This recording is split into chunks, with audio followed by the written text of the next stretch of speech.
அனைவருக்கும் வணக்கம். நீங்கள் நம்ம சேனலுக்கு புதுசுன்னா பக்கத்தில் இருக்கிற பெல் பட்டன் அமைத்தி சப்ஸ்கிரைப் பண்ணிக்கோங்க. என்ன அது, நிற்கிறான், நடக்கிறான், உட்கார்றான், செல்ஃபோனையே பார்த்துக்கிட்டு இருக்கானே ஐயா. அதுதான் உலகமாய் போச்சு இவனுக்கு. இவனுக்கு மட்டுமா செல்ஃபோன் இல்லைன்னா உலகமே சுத்தாது போல இருக்கு. பிறந்த குழந்தைக்கு பால் புட்டி வாங்குறாங்களோ இல்லையோ, முதல்ல செல்ஃபோனை வாங்கி கொடுக்குறாங்க. என்ன பண்ணுறது, காலம் மாறி போச்சு. அடடா, டிபியில் மஞ்சுவோட ஃபோட்டோ இவ்வளோ சூப்பராக இருக்குது. டக்கு டக்குன்னு மாறிக்கிட்டே இருக்கே. ஆஹா, தனியாக புலம்புற நிலைமைக்கு ஆளாயிட்டான ஐயா. டேய், என்னடா பண்ணிட்டு இருக்க? மாப்பிள்ள, மஞ்சுவோட டிபியில் அவளோட ஃபோட்டோவை பார்த்து ரசிச்சுக்கிட்டு இருக்கேன்டா. மாறிக்கிட்டே இருக்குடா. அதுதான் அவங்களுக்கு வேலை. எனக்கு அதை பார்க்கறது தான் மாப்பிள்ள வேலை. ஆஹா, எது சொன்னாலும் நெத்தி அடியாக ஒரு பதில் சொல்கிறானே ஐயா. அப்போ நான் இப்போ பார்க்குற வேலையை ரிசைன் பண்ண போறியா? மாப்பிள்ள, லவ்வை பற்றி உனக்கு என்ன மாப்பிள்ள தெரியும்? டேய் சிவா, அவ உன்னை லவ் பண்ணுறாளா இல்லையான்னு முதல்ல கன்ஃபார்ம் பண்ணுடா.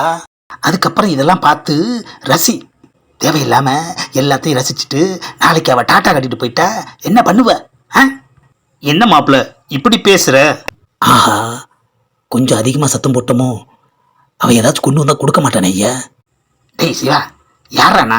உன் நண்பன். நான் எது சொன்னாலும் உன்னோட நல்லதுக்காக தான் சொல்லுவேன், புரிஞ்சதா? ஃபோட்டோவை நாமளும் பார்த்துருவோம், அப்போ தான் பையன் சந்தோஷப்படுவான். எங்க அந்த ஃபோட்டோவை காட்டு. டேய் சிவா, அந்த பொண்ணோட ஃபோட்டோ செம்ம சூப்பராக இருக்குடா. என்ன மாப்பிள்ள, ஏதாவது வேணுமா? டேய், வீடியோ வந்தாதானடா என்ன ஏதுன்னு தெரியும். இன்னும் வரலையே. ஆஹா, பல்லெல்லாம் விளக்கி ரெடியாக இருக்கும், இன்னும் வீடியோ வரலையே ஐயா. ஏன் சிவா, ஒருவேளை இன்னைக்கு வந்தா என்ன சாப்பாடு வரும்? தெரியலையே மாப்பிள்ள. கண்டிப்பாக இன்னைக்கும் பிரியாணி தான் செஞ்சுருப்பா. என்னது, பாட்டை வேகமாக வைக்கிறான். டேய் சிவா, ஏன்டா சத்தமாக பாட்டை வச்ச? மாப்பிள்ள, இந்த பாட்டை தான் இன்னைக்கு மஞ்சு ஸ்டேட்டஸில் வச்சிருக்கா. வேற எதுவும் வைக்கலையாடா? ஏன் மாப்பிள்ள அலையிற? வச்சாங்கன்னா தான் உங்ககிட்ட நான் சொல்லுவேன்ல.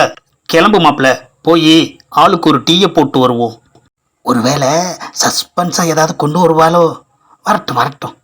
மாப்பிள்ள, அந்த நாயை நேரில் பார்த்து ஒரு தேங்க்ஸ் சொல்லணும் மாப்பிள்ள.